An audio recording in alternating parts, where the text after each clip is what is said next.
Dans cet épisode, Faut pas lui dire lesquels c'est. Adam et Jamie courent après une vieille histoire du football américain. Si on essayait de ne pas avoir l'air crétin. Ils s'entraînent au lancer dans un hangar pour savoir si un ballon gonflé à l'hélium va plus loin. J'aime les données concordantes. Grant, Carrie et Tori s'attaquent à un mythe redoutable. Ils tentent d'attraper une balle de pistolet avec les dents. Il a eu les dents explosées. Qui sont les Mythbusters? Adam Savage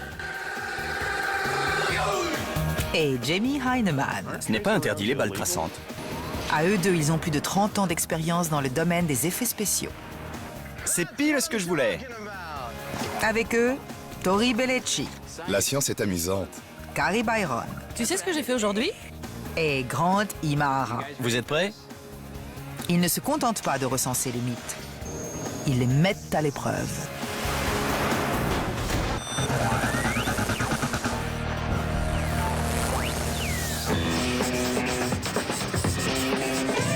Aujourd'hui, on a un mythe lié au sport.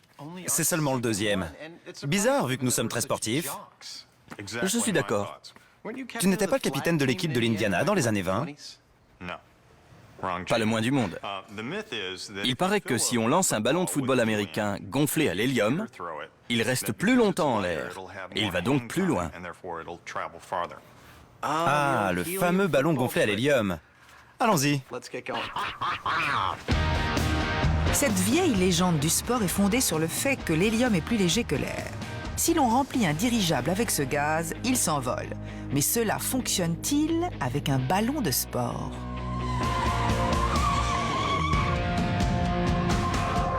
C'est jour de match au stade de la fac de San Francisco. Ça doit faire longtemps que tu n'es pas entré sur un terrain de foot américain, non? Je manque d'exercice. Rien qu'en marchant d'un bout à l'autre du terrain, je suis essoufflé. Heureusement, le botteur ou kicker est en pleine forme. Il est prêt à donner un coup de pied dans la fourmilière des légendes urbaines. Voici Tim Sonnenberg, notre punter. Je m'appelle Adam, enchanté. Moi, c'est Jamie. Enchanté. Tu peux nous expliquer un peu comment on botte? Je vais vous apprendre ça. Nous essayons de savoir si un ballon gonflé à l'hélium va plus loin qu'un ballon normal. Vous avez entendu cette histoire?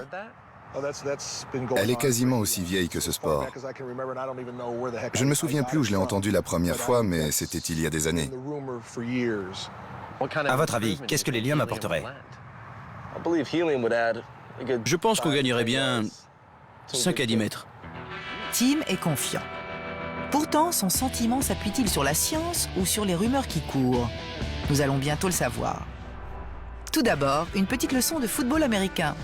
Il existe deux coups de pied bottés. Le botté d'engagement ou kick-off consiste à envoyer le ballon en vrille à partir d'une extrémité du terrain. Il reste plus longtemps en l'air et il est plus difficile à attraper. Le botté de dégagement ou punt est plus long et plus précis. En faisant tourner le ballon au départ, on obtient un coup de pied vrillé direct qui va plus loin. C'est le coup de pied idéal pour tester ce mythe. Tu n'as pas porté ta vieille armure depuis un demi-siècle. Tu crois que tu rentreras dedans? Ça me dépasse. Que je mette des chaussures de sport, d'accord. Mais le casque et les épaulettes, je ne saisis pas. On tourne une émission de télé, tu n'as toujours pas compris. Bien sûr. Mais si on essayait de ne pas avoir l'air crétin? C'est pas gagné. Allez, c'est parti. Fais comme si j'étais ton petit-neveu, c'est à peu près mon niveau. La vache! Incroyable. Très belle vrille. Ça a l'air enfantin quand on te regarde. C'est facile si on y va doucement. Après quelques conseils, Adam est prêt à tenter son premier dégagement. Marche normalement. D'accord. Avant qu'on puisse dire dégagement, Pas de vrille.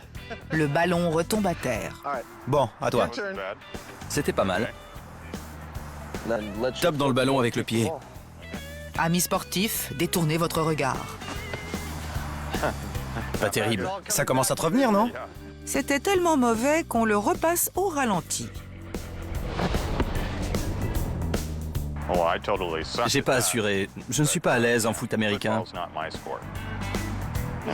Ni dans aucun autre sport d'ailleurs. C'est Tim qui va se charger de jouer du pied, laissant Adam et Jamie à leurs préoccupations hautement intellectuelles. J'ai apporté plusieurs instruments pour prendre en compte les conditions climatiques. Il faut aussi surveiller la vitesse du vent. Pendant que tu fais ça, je sors mes ballons tout neufs aux normes réglementaires, gonflés à la pression requise de 0,9 bar. Parfait. Jamais utilisé. Les ballons sont remplis à une pression de 0,9 bar. Mais sont-ils remplis d'hélium ou d'air? Il a l'air léger. Il y a de l'hélium dedans?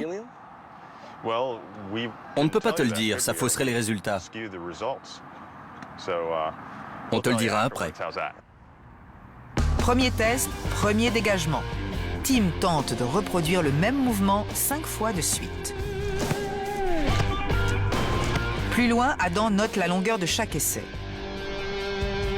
Avant le second test, les ballons sont vidés, puis remplis avec l'autre gaz. Pour les besoins de l'expérience, il est capital que Tim ignore quel gaz est utilisé.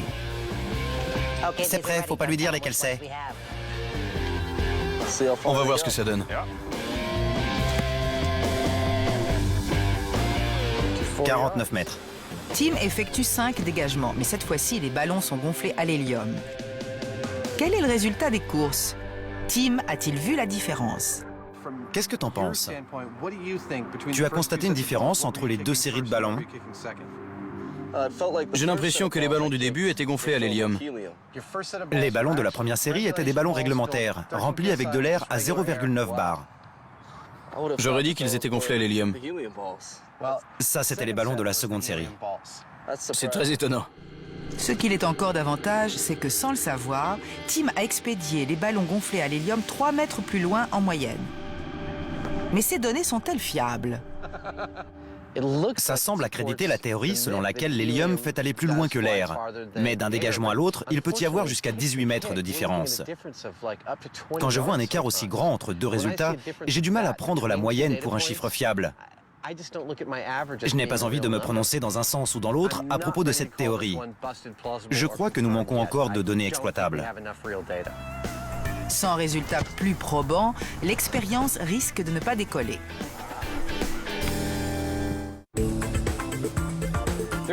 Aujourd'hui, au QG des Mythbusters. Vise l'estomac, pas le visage. C'est un vrai massacre. Carrie affronte le tir nourri de billes de paintball sans broncher, ou presque. Ça va? Oui, ça va.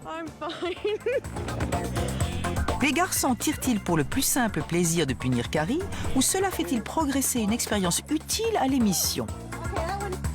La science est amusante parfois. Un peu des deux, sans doute. Peut-on attraper une balle de pistolet avec les dents? Quel mythe m'as-tu apporté aujourd'hui, mon petit Grant? Est-ce qu'on peut attraper une balle de pistolet avec les dents? J'ai toujours pensé que c'était simplement un tour de magie. Il y a des gens qui prétendent le contraire. Qu'est-ce que vous comptez faire? Vous allez vous tirer les uns sur les autres et vous entraîner à super bien viser? À peu près ça. Certaines personnes affirment pouvoir réussir cet exploit. Voici un extrait d'une émission américaine de 1952. Vous l'aurez voulu.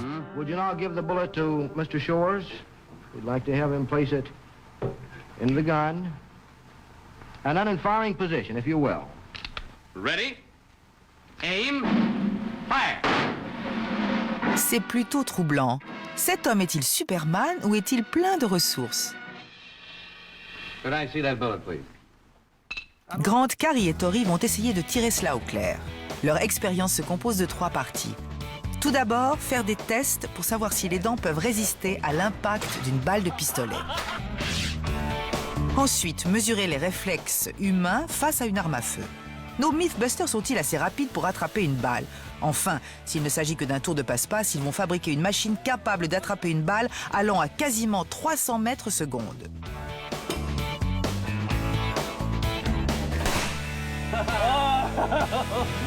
Mais d'abord, le test de résistance des dents. Tori a déniché un dentier. C'est crade, on l'a trouvé dans une morgue. Nous allons placer une balle entre des dents fermées avec une pression normale et lui infliger l'énergie cinétique d'une balle tirée d'un pistolet. Si les mâchoires retiennent la balle, c'est qu'elle neutralise cette énergie. Sinon, la balle ressortira de l'autre côté. La balle sera tenue entre les dents. Le dentier sera maintenu fermé grâce à la pression fournie par un compensateur pneumatique. Un pendule lesté viendra frapper un gros clou qui percutera à son tour la balle avec la même force que si elle était projetée d'un pistolet.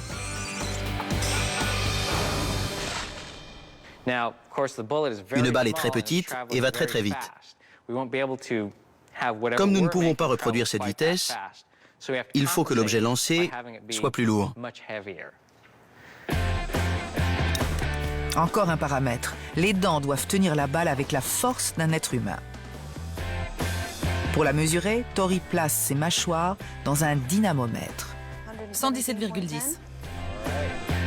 Son record, 117 newtons, soit 39 kg de pression. Grant calcule que pour reproduire l'énergie cinétique d'une balle, le pendule doit soutenir un poids de 22 kg et être suspendu à un peu plus d'1 mètre de hauteur. De quoi faire grincer bien des dents. Grant règle les mâchoires pour qu'elles soient serrées comme celles de Tori.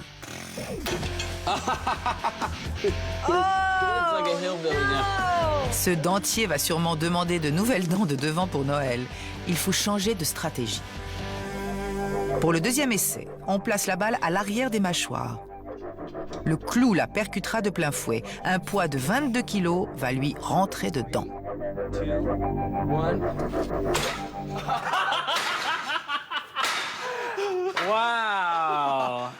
La balle est toujours là? Elle est toujours dans la bouche.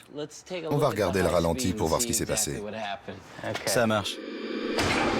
La balle est toujours là et les dents sont intactes, à part 1 ou 2 éclats. On a obtenu un résultat vraiment étonnant. J'aurais jamais parié là-dessus. On a réglé le dentier avec la force qu'on a relevée chez Tori. Et la balle est restée coincée entre les dents. C'est très surprenant. Ça rend cette histoire un peu plausible, alors qu'a priori, on pensait qu'il y avait un truc. Tenir une balle entre les dents, c'est une chose. Mais pour confirmer cette histoire, il faut d'abord que quelqu'un soit assez rapide pour attraper la balle. Un humain peut-il réellement bloquer une balle qui se déplace à grande vitesse? Lequel d'entre vous est Grant Imahara? Les Mythbusters vont tester le temps de réaction d'un humain à un tir de pistolet. Quand tu as un signe visuel ou auditif t'indiquant que j'ai tiré, ferme la bouche et essaie de voir si tu pourrais attraper la balle. Pour que Grant ne risque rien, Tori tire à blanc, près d'une feuille de plastique à l'épreuve des balles. 3, 2, 1.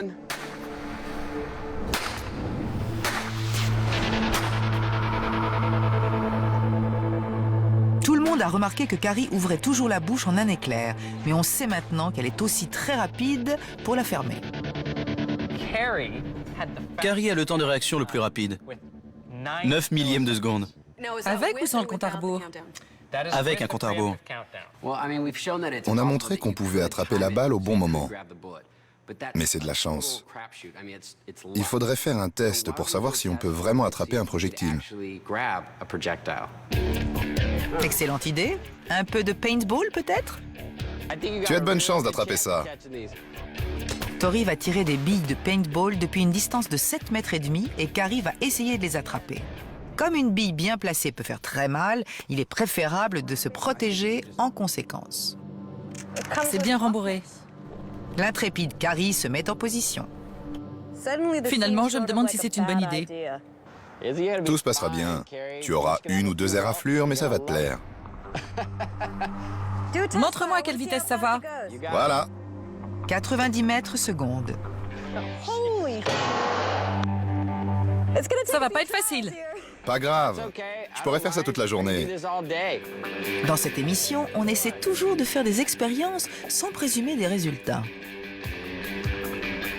Bonne chance. Merci. Feu! Mais là, on peut faire une exception. Feu! Presque. C'est vrai? Non. Je les vois même pas. Si tu n'attrapes pas ça, tu n'attraperas jamais une balle de flingue.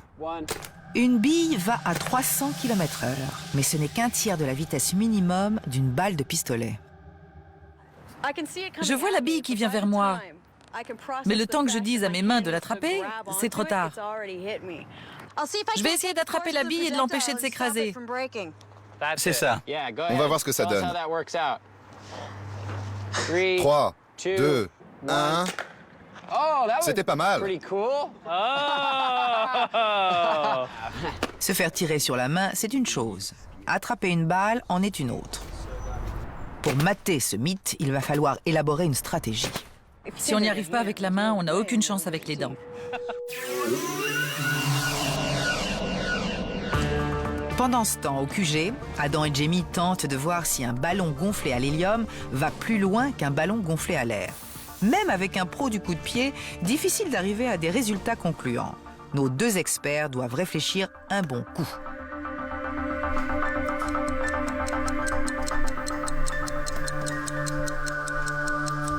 Ça y est, place au débat.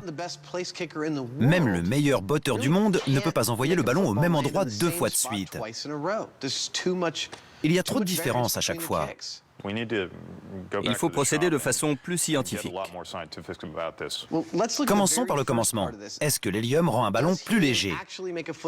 On va peser avec précision des ballons gonflés à l'hélium et d'autres gonflés à l'air pour savoir quelle est la différence.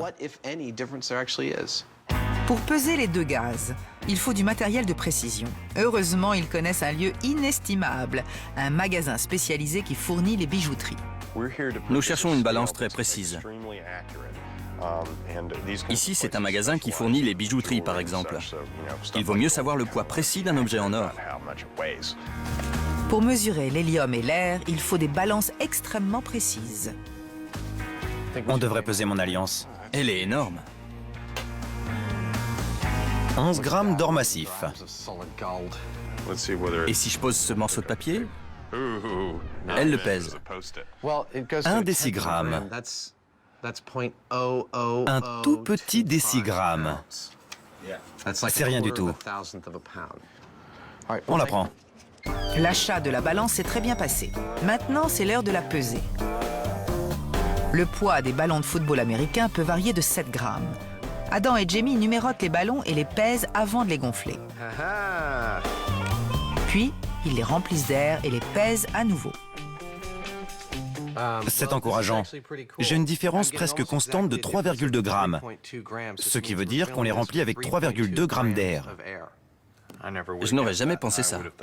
J'aurais dit qu'il y avait 1 décigramme. C'est assez étonnant. En fait, l'air pèse plus lourd qu'on ne le pense. Si on mettait la tour Eiffel dans un cylindre, l'air autour pèserait plus que la tour elle-même. Ça fait réfléchir. On fait quoi après? Il faut dégonfler les ballons et les remplir d'hélium. Comme sans doute vous le savez, inhaler de l'hélium donne une voix aiguë. C'est à la fois prévisible, infantile et dangereux. En d'autres termes, irrésistible. C'est bizarre de parler sans avoir d'air dans le système.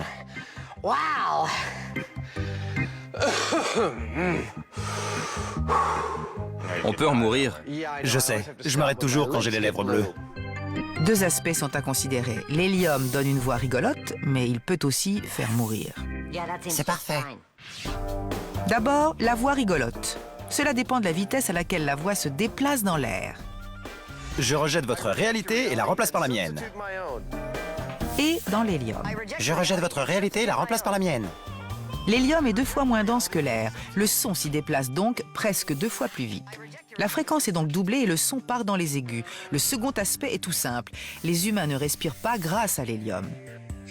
N'essayez pas ça chez vous. Mais revenons à la pesée. Il y a presque 7 grammes de différence entre le ballon gonflé à l'hélium à la pression réglementaire et le ballon rempli d'air à la pression réglementaire. De plus, un ballon vide pèse plus lourd qu'un ballon rempli d'hélium.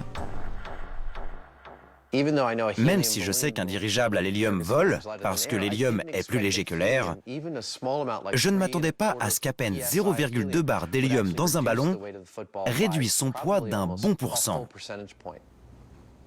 Cela semble peu. Mais si la légende se vérifie, la perte de poids procurée par l'hélium pourrait donner des ailes à un coup de pied ordinaire. Nos documentalistes ont accompli l'exploit de retrouver l'origine de cette légende. Cela vient de Ray Guy, un punter qui jouait pour les Raiders de Cleveland entre 1973 et 1986.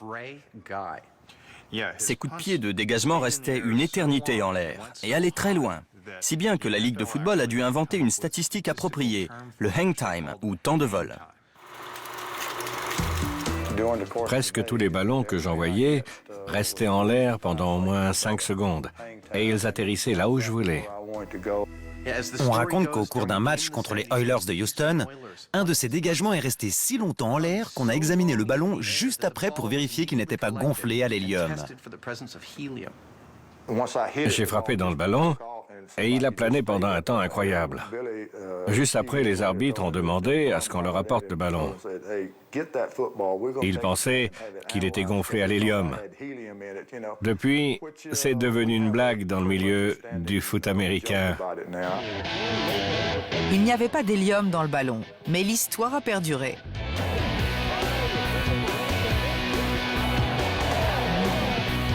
Le cours d'histoire est terminé. C'est l'heure de procéder à une explosion gratuite. Voilà la question à laquelle je vais tenter de répondre. Combien faut-il de pression pour faire exploser un ballon de football? C'est complètement hors sujet, mais comme ça, on va exploser un truc. Prêt? 5,5... 6...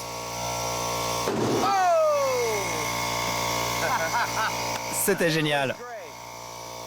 Regarde ça. Ça a éclaté à 7,6 bars environ. On a la réponse. À 7,6 bars, on perd un ballon de foot. C'est magnifique. Mais on gagne un joli chapeau. C'est quoi ça? Je me mets n'importe quoi sur la tête.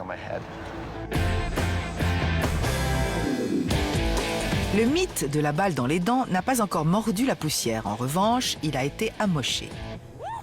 Mais ne vous inquiétez pas, Grant a un plan et il vise haut. Il faut construire un truc capable d'attraper une balle. Tu vas construire un appareil qui va faire ça? Oui, un appareil qui détectera la balle quand elle approchera pour fermer le dentier pile au bon moment. Il va prendre un terrain de 7 mètres de long, avec un pistolet d'un côté et des mâchoires en métal de l'autre. La gâchette est activée par un mécanisme à distance qui envoie un signal à un chronomètre numérique situé sur les mâchoires pneumatiques. Grant va calculer le temps qu'une balle met à atteindre les mâchoires et les programmer pour qu'elles se ferment à l'instant décisif. La construction de la machine est un jeu d'enfant pour Grant, expert en robotique. Il s'y connaît en télécommande et en actionneur pneumatique. Comme dans une comédie, tout est dans le timing.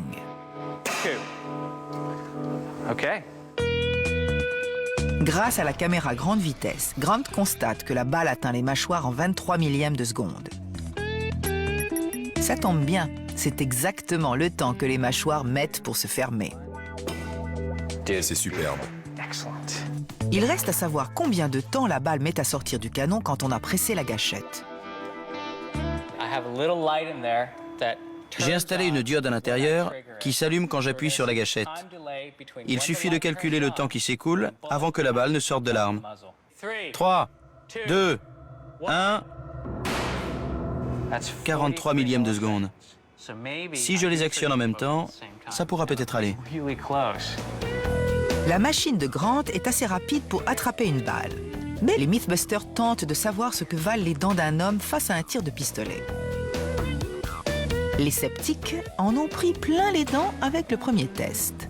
Les dents en acrylique ont résisté à l'impact d'une balle.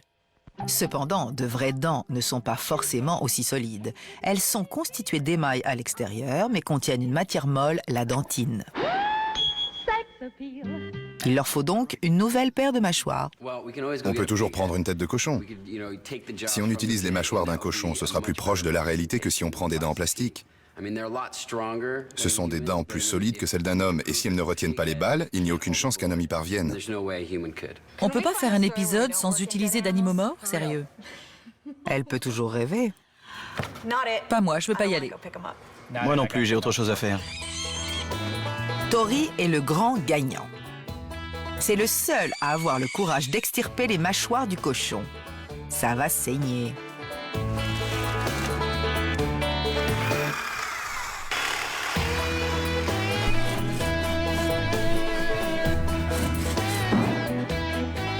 Carrie, tu veux le groin? J'allais le jeter, mais si tu le veux... C'est un des trucs les plus répugnants que j'ai vu de ma vie. Je ne t'écoute plus, Tori. Amis gourmets, voilà une recette que nous avons déjà préparée. Voilà les dents et les mâchoires, et un cylindre qui passe au travers. Je dois encore intégrer ça à notre machine. Puis on testera pour voir si ça peut tenir une balle. Les dents du fond parviennent très bien à mordre une balle, mais les dents de devant doivent être élimées pour laisser passer la tige en acier. C'est vraiment repoussant. C'est une poupée en cochonaille. Carrie essaie de ne pas flancher. En revanche, les restes du cochon faiblissent sous la chaleur des projecteurs de télévision. La tête du cochon commence à puer. Le pendule va une nouvelle fois entrer en action. Ces 22 kilos suspendus à 1 mètre de hauteur reproduisent l'énergie cinétique d'une balle. 3, 2, 1. Pas mal du tout. La balle a été catapultée en dehors de la gueule. Les mâchoires d'un cochon sont beaucoup plus solides que celles d'un humain. C'est très révélateur. Si cet animal n'a pas pu tenir une balle, il n'y a aucune chance pour qu'un homme puisse le faire. Sans doute, mais pour en avoir le cœur net, voyons ce qui se passe lorsqu'on remplace le pendule par un pistolet. Les Mythbusters vont faire un carton dans un vieux container. Le cochon a une balle entre les dents et il la mord avec la même force que moi. On fait comme avec le pendule, sauf que nous allons tirer à balle réelle sur la balle située entre les dents. C'est parti, chaud devant. 3, 2, 1. C'est tout vu. Si une balle fait ses dégâts aux dents d'un cochon, une mâchoire humaine n'a aucune chance. Oh la vache, il a eu les dents complètement explosées. En voilà une. Quelle leçon en tirer? Une chose est sûre, le tour le plus dangereux au monde n'est justement que cela. Un tour, pas un exploit. I have one little warning. This is serious. 4 men have been killed in attempting this feat. It's a neat trick, but let's leave it right there. Bonne idée. Il est humainement impossible d'attraper une balle en plein vol, mais ce n'est pas une raison pour ne pas essayer. Grant planche sur une machine permettant d'y parvenir. Du côté du mythe du ballon gonflé à l'hélium, Adam et Jamie ont pour l'instant comparé l'air et l'hélium. Nous avons trouvé un fond de vrai dans cette histoire. C'est logique. Un ballon gonflé à l'hélium est sensiblement plus léger qu'un ballon gonflé normalement. Il nous reste à déterminer si cela veut dire qu'il va plus loin lorsqu'on tape dedans et s'il reste plus longtemps en l'air. Tout à fait. Nous allons faire des tests en intérieur, puisque cela éliminera le facteur climatique. Il faudrait un lanceur de ballon pour éliminer le facteur humain, qui est sans doute important. C'est clair. Voici le botteur mécanique des Mythbusters. Ça fout les jetons. D'habitude, on utilise cette machine pour s'entraîner à la réception, mais là, elle fera des dégagements. C'est effrayant. Ça a l'air dangereux. Jamie installe une cible et c'est parti.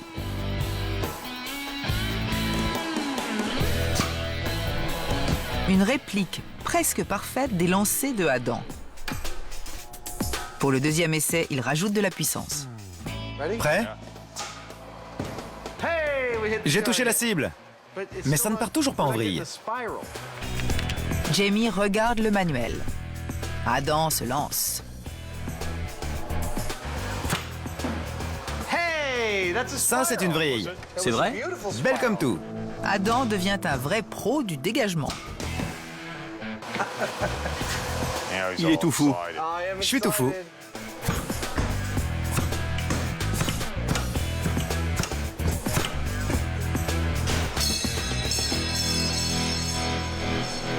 S'ils avaient pu imaginer qu'on pouvait s'amuser autant en faisant du sport.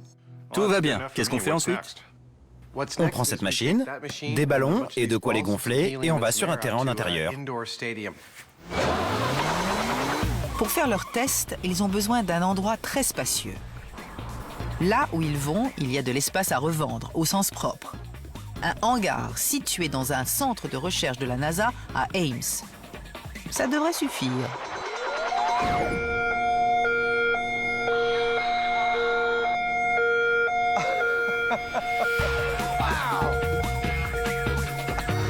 Cet endroit me donne le vertige. Les choses ne bougent pas normalement. Ce hangar est si grand que les avions stationnés à l'intérieur ressemblent à des jouets. C'est le bâtiment le plus grand dans lequel je sois allé. Le plafond est à peu près 70 mètres et il fait 400 mètres de long. On range des dirigeables ici. Un bâtiment aussi grand peut développer son propre microclimat, mais il n'y a pas un souffle de vent. C'est l'endroit idéal pour tester notre lanceur de ballons et pour voir l'écart entre les ballons gonflés différemment.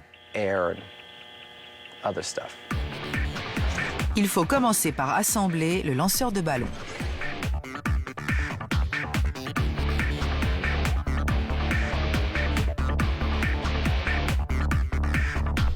Puis Adam mesure la zone de test. C'est la longueur d'un terrain, 100 yards ou 91 mètres. Je ne pense pas qu'on ira plus loin que ça.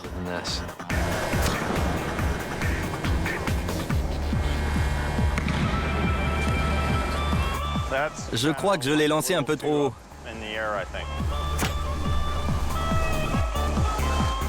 Soit la machine n'est pas dans un bon jour, Il n'a pas du tout brillé. soit quelque chose cloche dans les méthodes des Mythbusters. Il atterrit comme ça. C'est gênant. Il faut résoudre ce problème.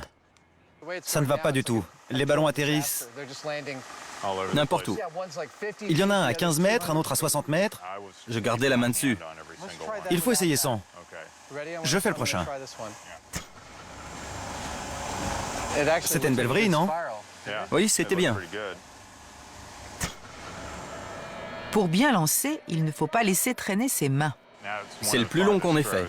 Magnifique. En reliant un élastique au déclencheur, ils réduisent les risques d'écart. C'est vraiment formidable. Ils atterrissent pile à l'endroit que je veux. La machine est en place, les tests peuvent commencer.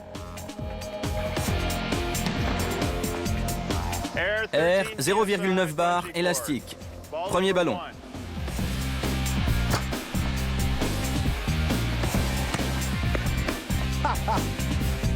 C'est le pied. Pile sur la ligne des 60 mètres. Prêt?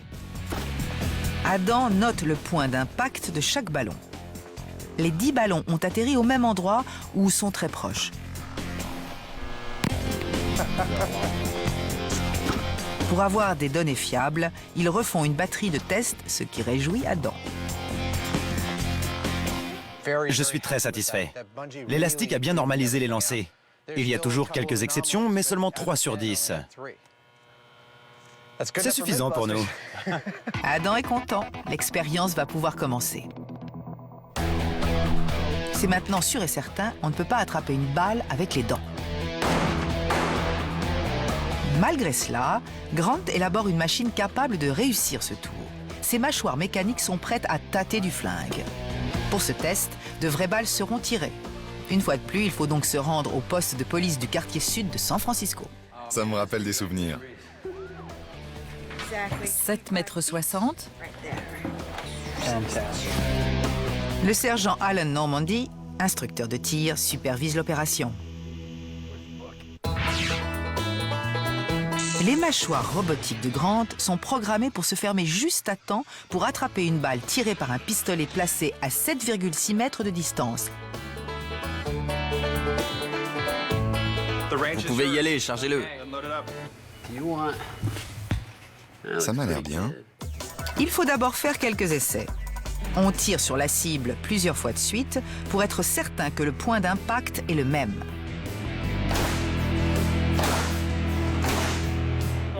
Parfait. Un seul trou, très bien. Puis, il faut installer les mâchoires dans la ligne de tir. Grant met en marche l'actionneur pneumatique qui fermera les mâchoires. Le système est en place. Il filme leur fermeture avec la caméra grande vitesse. 3, 2, 1... Super. Et il calcule au millième de seconde près combien de temps cela prend. Je sais le temps qu'il y a entre le moment où j'appuie sur la gâchette et celui où la balle sort. Je sais le temps qu'il y a entre le moment où j'actionne les mâchoires et celui où elles se ferment. Je connais la vitesse de la balle et la distance. Avec ça, je peux calculer combien de temps je dois attendre avant d'actionner les mâchoires pour que la balle arrive quand elle se referme. Grant fait le calcul. Une balle parcourt plus de 250 mètres en une seconde. 261 mètres par seconde. Le laps de temps obtenu est de 82 millièmes de seconde. 82 millièmes de seconde après le tir, les mâchoires se fermeront.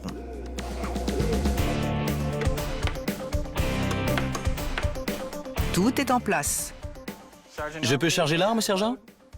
Allez-y. Le truc de la balle entre les dents va être testé pour de bon. 3, 2, 1...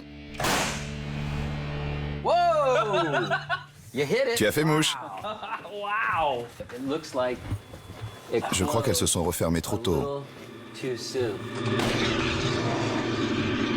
Tori a raison, mais ce n'est pas mal pour un coup d'essai. Les mâchoires se sont refermées un petit peu trop tôt. Je vais augmenter le laps de temps de 4, disons 5 millièmes, puis on va réessayer. 3, 2, 1...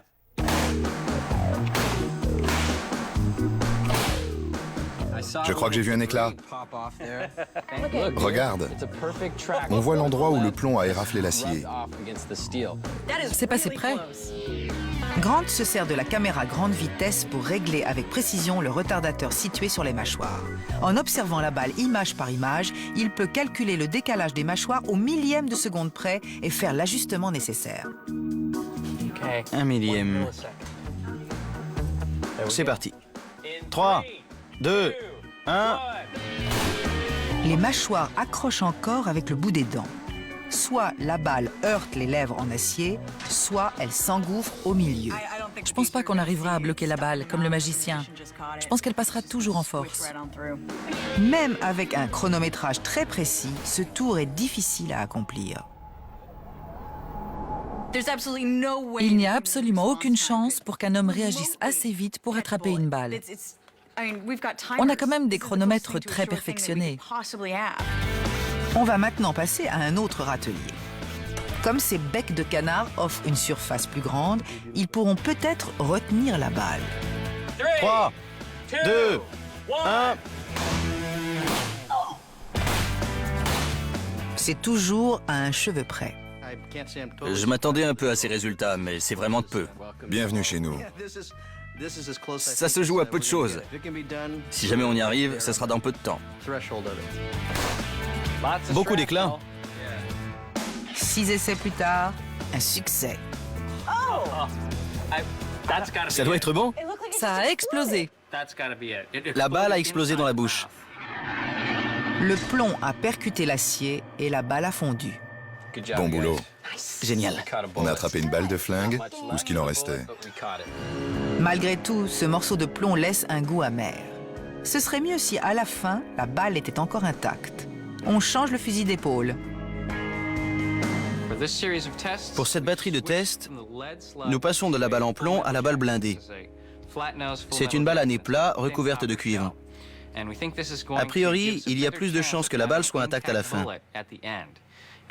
Avec une balle en plomb, c'est comme si on essayait d'attraper un œuf cru. Dès qu'on la tient, tout fiche le camp. Un bec de canard, une balle blindée, 99 millièmes de seconde de délai. 3, 2, 1...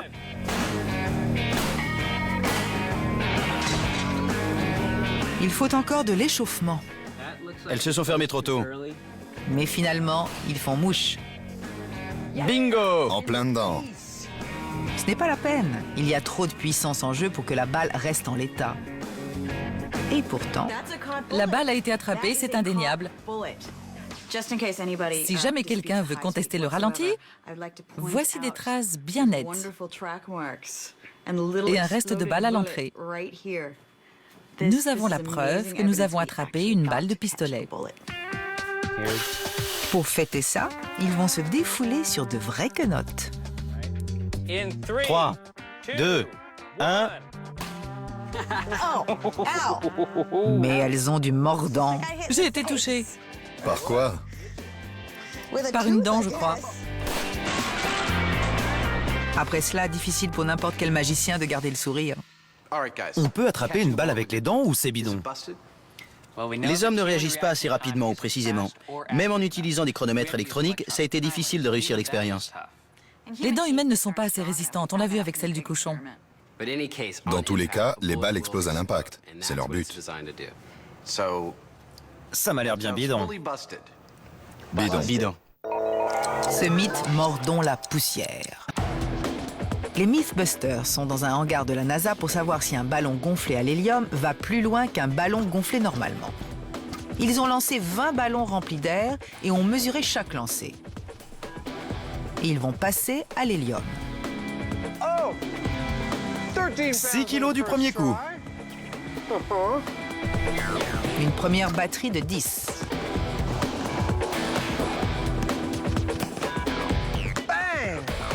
Les premiers résultats de l'hélium sont décevants. À première vue, j'ai l'impression que les ballons gonflés à l'air, à 0,9 bar, atterrissent plus loin que les ballons gonflés à l'hélium.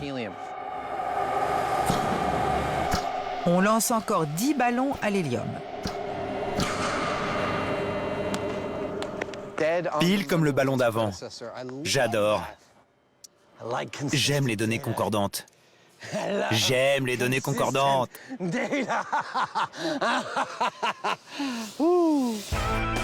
À terme, il dispose de 60 chiffres à traiter.